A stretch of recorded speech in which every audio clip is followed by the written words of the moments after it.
Right now I'm on Butler Island, one of the biggest rice plantations in the whole South, and it was owned by Pierce Butler, one of the meanest, most evil, and one of the most richest founding fathers of them all.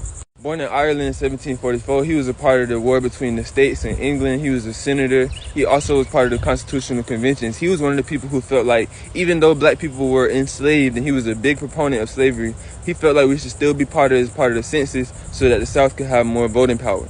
They always evil, but Pierce Butler was bad even by their own standards. He was a military general, and they say that he ran the plantation the same way. The people who were enslaved by Pierce Butler, they weren't allowed to socialize or meet up with anybody else from other plantations. Even when the white folks on the island on St. Simon's would do special services for the enslaved Africans, the people from the Butler Plantation, they wasn't even allowed to go to that.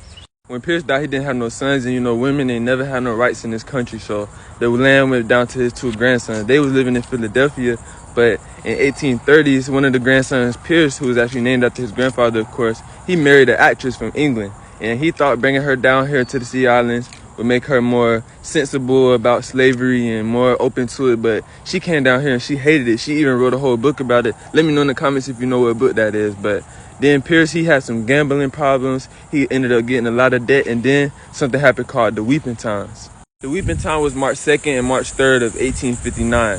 Pierce had so much debt, he took 436 of us from McIntosh and Glenn counties and took us about an hour up north to Savannah, Georgia, one of the biggest slave ports, and he sold 436 of us, human beings, Africans, for $300,000. That's about $10 million in today's money.